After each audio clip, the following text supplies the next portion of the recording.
Tout a commencé par un grondement que personne n'entendait, sauf moi, comme si quelque chose sous l'océan me murmurait enfin son nom oublié. J'ai su ce soir-là que la frontière entre passé et présent venait de se briser, car les images apparues sur mon écran n'auraient jamais dû exister. Une cité entière surgissait dans l'ombre bleue, intacte, respirante, comme si elle n'avait jamais coulé. Au milieu des ruines, une lueur mouvante semblait m'observer, comme un œil ancien revenu réclamer ce qui lui appartenait. Je sentais que chaque seconde arrachée à cet enregistrement volait un secret que l'histoire avait juré d'enterrer. Et, quand l'image s'est figée sur une silhouette inconnue, j'ai compris que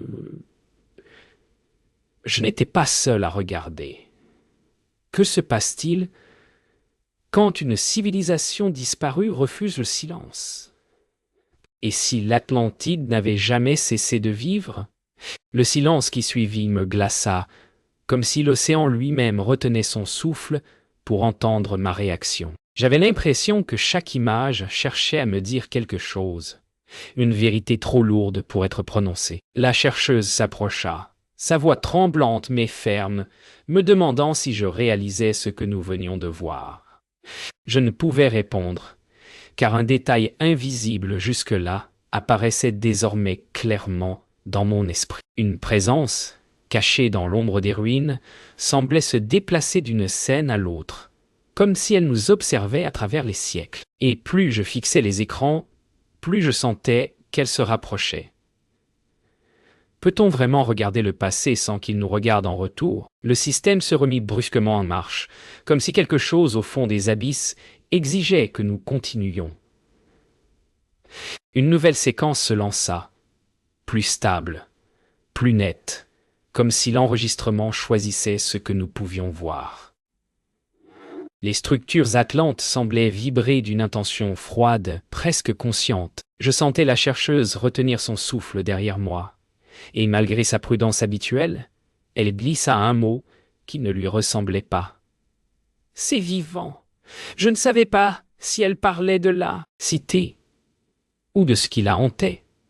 Dans les profondeurs, peut-on vraiment distinguer ce qui dort de ce qui attend? » Puis l'image bascula vers une salle inconnue de la cité, comme si l'enregistrement voulait nous guider pas à pas vers un secret précis. Ma gorge se serra lorsque j'aperçus les deux figures atlantes en pleine discussion, ignorant qu'ils seraient un jour observés par des étrangers de mondes lointains. Leurs gestes semblaient empreints d'urgence. Leur voix presque audible tant la scène paraissait vivante. Je sentais que ce moment précis contenait une vérité sur la chute. Et pourtant, un détail subtil, une ombre glissant derrière eux, me fit comprendre que la catastrophe n'était peut-être pas née d'une erreur, mais d'une présence. Alors, comme pour confirmer mes pires pensées, l'image s'attarda soudain sur le roi lui-même, seul dans une salle où le silence semblait peser plus lourd que la pierre. Son regard inquiet déchirait l'assurance dont il se drapait. Je compris que même les plus puissants d'Atlantis avaient senti la menace s'approcher, mais trop tard pour l'arrêter. La chercheuse posa une main sur mon bras, comme si elle craignait que le secret que nous découvrions nous entraîne avec lui. Le passé n'était plus une simple mémoire. Il devenait un avertissement. Et l'avertissement portait un visage. L'enregistrement reprit avec une clarté presque insolente, comme si la cité voulait désormais se montrer sous son meilleur visage avant que tout ne sombre. Je retins ma respiration en découvrant Atlantis à son apogée. Un monde où tout semblait chanter, vibrer, respirer à l'unisson d'une force invisible. Pourtant, derrière cette beauté parfaite, je sentais une tension sourde, une pression qui ne demandait qu'à éclater. La chercheuse murmura que rien d'aussi harmonieux ne pouvait exister sans un prix. Elle avait raison. Chaque lumière, chaque cristal, chaque souffle de la cité semblait animé par quelque chose de trop puissant pour être dompté. Et dans cet éclat parfait, je distinguais déjà la faille. La cité se dévoilait dans une orchestration parfaite, mais ce n'était pas sa grandeur qui me troublait, C'était son silence. Un silence trop propre, trop apprivoisé, comme si une main invisible étouffait tout murmure de révolte. Chaque Atlante que j'apercevais semblait porter un masque de calme, mais leurs yeux racontaient autre chose. La chercheuse m'indiqua un détail étrange, une sorte de pulsation régulière, presque organique, qui faisait vibrer les bâtiments. Je compris alors que la cité n'était pas seulement habitée. Elle était nourrie, et ce qui la nourrissait commençait lentement à perdre patience. Soudain, une vibration plus forte fit trembler l'image, comme si la cité révélait enfin la source de son pouvoir. Un immense cœur de cristal apparut, palpitant au rythme d'une énergie antique. Je sentis la chercheuse se figer derrière moi, incapable de soutenir la vision. Cette force avait la beauté d'un miracle et la menace d'une tempête prête à éclater. Nous comprîmes, sans pouvoir l'expliquer, que toute la civilisation reposait sur ce battement unique, trop puissant pour être stable. La question n'était plus de savoir comment Atlantis avait vécu, mais comment elle avait survécu aussi longtemps. Comme si la cité elle-même voulait cacher sa vulnérabilité, l'image se referma soudain sur un lieu plus intime. Une salle où les plus hautes décisions étaient prises, où les vérités les plus dangereuses étaient discutées loin des oreilles du peuple. Le roi, le conseiller et la scientifique apparaissaient réunis, mais leurs regards ne parlaient plus d'unité. Quelque chose les divisait profondément. Je perçus une frustration, une peur, presque une résignation dans leurs gestes. L'équilibre de la cité reposait sur des choix impossibles. Et ces choix était en train de les briser. La dernière image de l'acte surgit brutalement, comme un avertissement. La cité, vue depuis les hauteurs, semblait magnifique, mais une légère distorsion ondulait au-dessus d'elle, semblable à une fissure dans l'air. Je sentis une peur douce, rampante, s'insinuer dans ma poitrine. La chercheuse inspira profondément, comprenant avant même que je parle. Ce que nous voyions n'était pas une simple anomalie. C'était le premier signe de la fin. Et Atlantis, dans toute sa splendeur, semblait le savoir. La nouvelle séquence surgit sans transition, comme si Atlantis refusait désormais de cacher sa propre blessure. Une salle immense apparut, vibrante d'une énergie si profonde qu'elle semblait mordre l'air lui-même. La chercheuse murmura que rien d'humain ne pouvait contrôler une force pareille, et je compris que les Atlantes le savaient déjà. Pourtant, ils continuaient de s'y accrocher, comme si leur avenir dépendait d'un secret trop ancien pour être compris. À mesure que les images avançaient, une certitude glaciale s'imposa. Le cœur de la cité n'était pas une création, mais une découverte, et cette découverte n'avait jamais voulu être réveillée. L'image se rapprocha du cœur cristallin, révélant un mouvement interne, presque organique, qui ne ressemblait à aucune technologie connue. Je sentis la chercheuse se raidir derrière moi, comme si chaque pulsation la traversait. Dans la scène, la scientifique Atlante tentait d'expliquer quelque chose au roi, mais ses gestes trahissaient la panique. Elle savait que cette force n'obéissait pas aux lois de leur monde. Chaque battement semblait menacer de briser l'équilibre fragile de la cité, comme un animal enfermé trop longtemps. La vérité devint alors évidente. Atlantis n'avait pas créé son propre miracle, elle avait joué avec quelque chose qui ne voulait pas être possédé. Puis la scène bascula brusquement vers une salle plus sombre, comme si la cité elle-même ne voulait pas que nous voyions ce qui se préparait. On y apercevait un cercle de symboles gravés dans le sol, pulsant faiblement. La scientifique Atlante s'y tenait seule, penchée sur une table où s'étalaient des schémas impossibles. Ses gestes trahissaient l'urgence, mais aussi une peur intime, presque personnelle. Je compris alors qu'elle n'était pas seulement témoin. Elle tentait d'arrêter quelque chose que même les plus puissants refusaient d'admettre. Et son regard vers l'ombre au fond de la pièce me fit comprendre que ce n'était pas la cité qui allait s'effondrer, mais tout ce qu'elle retenait emprisonné.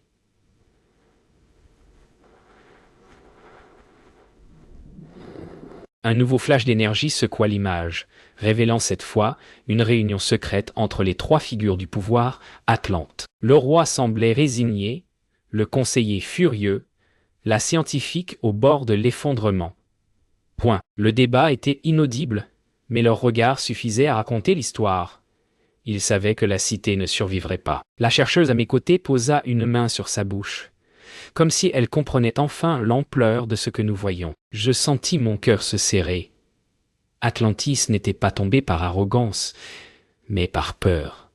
Une peur si profonde qu'elle avait poussé ses dirigeants à cacher la vérité jusqu'au dernier instant. La dernière image de l'acte frappa comme une gifle. Le cœur cristallin vibrait désormais de manière incontrôlable, comme s'il cherchait à briser ses chaînes. Dans la salle, les trois Atlantes reculaient instinctivement, conscients que l'instant qu'ils redoutaient approchait trop vite. Je sentis ma gorge se nouer. Ce n'était plus seulement une catastrophe éventuelle, mais un compte à rebours. La chercheuse prononça en tremblant que rien, absolument rien, ne pourrait arrêter ce qui venait. Et au moment où la lumière envahit toute la scène, une question brûlante s'imposa. Qui avait réveillé ce cœur interdit? Et pourquoi? Lorsque la nouvelle séquence débuta, un frisson parcourut ma peau, comme si l'air autour de moi s'était refroidi d'un seul coup. Atlantis n'apparaissait plus comme un monde harmonieux, mais comme un royaume fracturé où la peur avait trouvé refuge dans chaque regard. La chercheuse posa la main sur l'accoudoir, réagissant à une tension qu'elle semblait ressentir aussi. Dans les images, des silhouettes atlantes se glissaient dans des couloirs sombres, échangeant des signes furtifs, comme si un réseau secret s'était formé dans le silence. Je compris soudain que la cité ne s'effondrait pas seulement sous le poids de son énergie instable, mais sous celui de ses propres mensonges. Point. Et quand un couloir s'illumina brusquement, révélant un visage inquiet, je sentis la vérité approcher comme une lame. L'image suivante dévoila un lieu qui ressemblait à un sanctuaire, mais qui vibrait d'une inquiétude sourde. Les trois dirigeants s'y trouvaient réunis, mais leur voix s'était transformée en arme invisible. Le roi tentait de garder le contrôle. Le conseiller accusait, la scientifique suppliait. Je percevais une tension prête à se rompre, comme une corde tirée à l'extrême. La chercheuse à mes côtés murmura que la cité ne pouvait survivre tant que ses propres dirigeants refusaient d'admettre l'évidence. Et lorsque la lumière du sanctuaire se mit à vaciller, j'eus l'impression d'assister à la dernière réunion d'un monde condamné. Le ton changea brutalement lorsque la scène révéla des citoyens rassemblés dans une vaste place, leurs regards mêlant inquiétude et incompréhension. On devinait que des rumeurs circulaient, que des fragments de vérité avaient commencé à se répandre malgré les efforts du pouvoir. Certains Atlantes levaient les yeux vers le ciel, comme s'ils sentaient la cité trembler sous leurs pieds. La chercheuse aspira profondément, consciente que le peuple avait pressenti ce que leurs dirigeants tentaient de cacher. L'équilibre d'Atlantis n'était plus qu'un fil, et ce fil venait de se rompre. Un frémissement soudain parcourut l'image, révélant cette fois un lieu interdit, une salle scellée depuis des générations. Je ressentis instantanément que quelque chose de sacré et de dangereux y dormait. Le roi entra dans l'ombre avec une lenteur presque rituelle, suivi du conseiller et de la scientifique. Leur silence parlait d'un secret que même eux craignaient de regarder en face. La chercheuse serra les dents, comprenant que cette salle renfermait peut-être l'origine de tout. Et lorsque les runes du mur s'illuminèrent, j'eus la sensation que la cité elle-même retenait son souffle.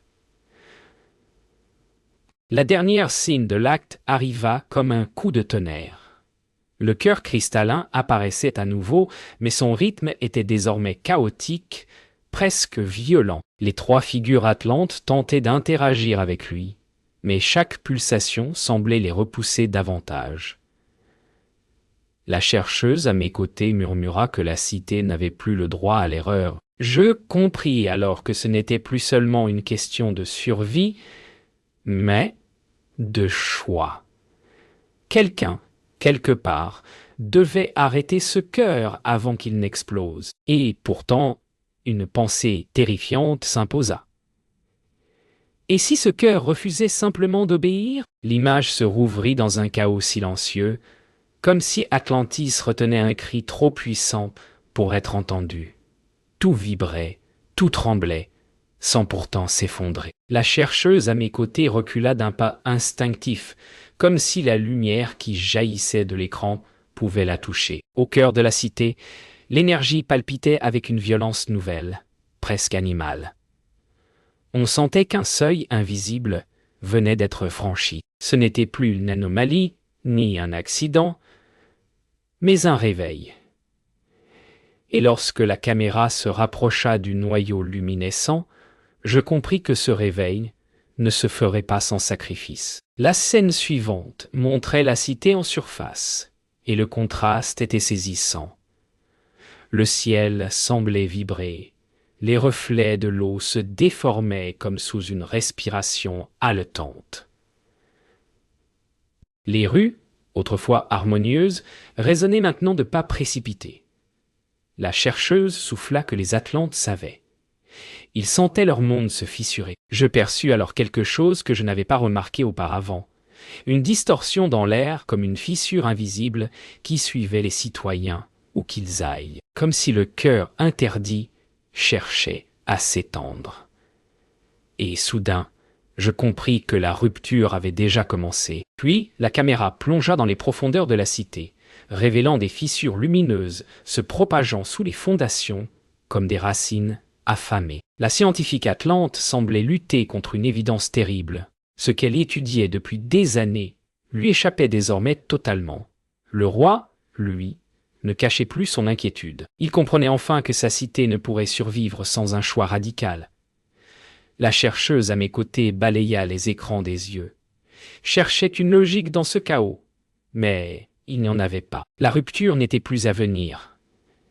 Elle avait déjà gagné. Une vibration plus forte secoua l'image, révélant le moment où les trois dirigeants comprirent que la cité était au bord de l'irréversible. Ils discutaient rapidement, presque violemment, et leurs gestes trahissaient une urgence qu'aucun mot ne pourrait calmer. La chercheuse murmura que c'était trop tard, que même les Atlantes avec tout leur savoir n'avaient plus le contrôle.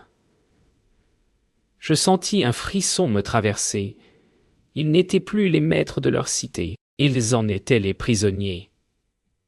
Et la prison commençait à se briser. La dernière signe de l'acte arriva avec une intensité presque insoutenable.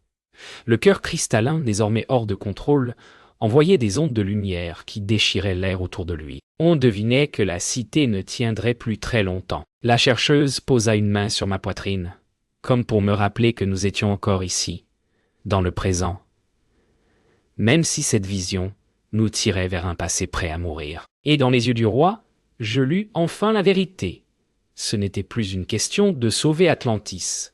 C'était une question de sauver ce qu'elle avait essayé de cacher. L'image s'ouvrit dans un vacarme silencieux, comme si la cité criait, sans qu'aucun son ne puisse traverser le temps. Atlantis basculait, tremblait, se brisait de l'intérieur, et pourtant chaque fragment semblait se battre pour rester en vie. La chercheuse recula devant l'écran, comme si la lumière qui s'en échappait brûlait. Le sol des Atlantes se fissurait, leurs tours s'inclinaient, leur ciel se déchirait. Je compris alors que nous assistions non pas à une chute, mais à une agonie consciente. Et lorsque la caméra révéla les trois dirigeants face à l'inévitable, je sentis une douleur sourde. Ils savaient que leur monde ne survivrait pas à la lumière qu'ils avaient réveillée. Ce qui suivit était encore pire. L'océan lui-même semblait se retourner contre la cité. Une vague immense, presque immobile, surgissait à l'horizon comme une muraille vivante, prête à engloutir tout ce qui restait. La chercheuse posa une main sur sa bouche, comprenant que les Atlantes avaient déclenché quelque chose que même la mer refusait de supporter. Les rues se vidaient, les cristaux hurlaient en silence, et le cœur interdit battait de plus en plus fort. Devant cette vision, je sentis une question brûler ma gorge. Comment une civilisation aussi brillante avait-elle pu se laisser avaler par sa propre lumière? La scène suivante plongea dans les entrailles de la cité, là où le cœur battait encore avec une violence meurtrière. Les trois dirigeants tentaient d'interagir avec la source d'énergie, mais tout glissait hors de leur contrôle, comme si la lumière elle-même refusait désormais leurs ordres. La chercheuse à mes côtés serra les dents, répétant que rien ne pourrait arrêter un tel effondrement. Je compris alors que les Atlantes n'étaient pas seulement dépassés, ils étaient punis. Et cette punition avait été déclenchée par leur propre ambition. Puis l'image révéla l'inévitable. Le moment où les Atlantes réalisèrent qu'ils devaient transmettre un message, un dernier souffle, avant que tout ne disparaisse. Une salle obscure apparut, illuminée seulement par des cristaux enregistrant leurs gestes. Le roi semblait enfin brisé, le conseiller abandonné, la scientifique résignée. La chercheuse à mes côtés reconnut ce que nous étions en train de regarder, un témoignage destiné à traverser les siècles. Je compris alors que ces images n'étaient pas un accident. Elles étaient une confession. La dernière image de l'acte fut la plus déchirante. Une lumière aveuglante envahit la cité, couvrant tout d'un voile blanc qui semblait effacer plus que détruire. Les silhouettes des Atlantes devinrent floues, puis disparurent entièrement. La chercheuse posa une main sur mon épaule, comme si elle craignait que l'enregistrement puisse nous emporter avec lui. Je compris alors que l'effondrement d'Atlantis n'était pas seulement une fin, c'était une disparition volontaire. Et la dernière pensée qui traversa mon esprit fut la plus étrange. Si une civilisation entière a choisi d'être effacée, qu'essayait-elle de cacher? Quand l'image réapparut, j'eus l'impression que l'océan lui-même retenait son souffle. Le silence dans la cabine était si dense qu'il semblait étouffer la lumière des écrans. La chercheuse tremblait légèrement, non pas de peur, mais de certitude. Les fragments que nous regardions n'étaient pas de simples vestiges, c'était un message adressé à ceux qui auraient la folie de réveiller la même force. À mesure que les formes prenaient sens, je compris que les Atlantes avaient voulu laisser une trace, une preuve de leur chute volontaire. Et soudain, une sensation étrange me traversa. Ces images n'avaient pas seulement survécu au temps, elles nous attendaient. La séquence suivante montrait ce que je n'aurais jamais cru possible. Les dernières secondes enregistrées par les Atlantes, non pas dans leur cité, mais dans une salle obscure ressemblant à un tombeau technologique. Oui. Pas. La chercheuse souffla que ce lieu n'avait jamais été découvert par aucune expédition. Les Atlantes avaient voulu sceller leur message hors du monde, loin de leur propre chute. Et alors que je fixais leur silhouette figée dans l'ultime éclat de lumière, une vérité me frappa. Ils n'avaient pas seulement prévenu, ils avaient anticipé notre époque. L'image changea soudain, révélant une suite de symboles qui se superposaient aux ruines sous-marines d'aujourd'hui. Mon cœur fit un bond. Les marques étaient identiques à celles découvertes lors de notre dernière plongée. La chercheuse se tourna vers moi, les yeux agrandis par une compréhension brutale. Atlantis n'avait pas disparu. Elle s'était dissimulée, volontairement, derrière un voile d'énergie que personne ne savait percevoir jusqu'à maintenant. Et ce voile, à en croire les signes, commençait à se fissurer. Le passé n'était plus enterré. Il se réveillait. La vérité éclata enfin comme un éclair silencieux. Les Atlantes avaient enregistré toutes ces images pour une raison bien précise. Non pas pour raconter leur chute, mais pour empêcher la nôtre. Le cœur interdit, dont je croyais la lumière éteinte, se reflétait désormais dans l'océan moderne avec une précision impossible. La chercheuse posa une main sur ma manche, cherchant à comprendre si ce que nous voyions signifiait que cette énergie revenait. Je le savais déjà. Le message n'était plus une archive. C'était un avertissement actif. La dernière signe acheva de briser ce qu'il restait de mes certitudes. Une lueur apparut sur l'océan, identique à celle du cœur Atlante, juste avant l'effacement final. La chercheuse murmura que ce n'était pas possible, mais je savais qu'au fond d'elle, la conclusion était déjà là. Le message des Atlantes n'était pas un adieu, c'était une demande, un appel lancé à ceux capables de comprendre leurs fautes avant qu'elles ne se répètent. Et lorsque la lumière se stabilisa, une question terrible résonna en moi. Si Atlantis revient, sommes-nous prêts à l'entendre ?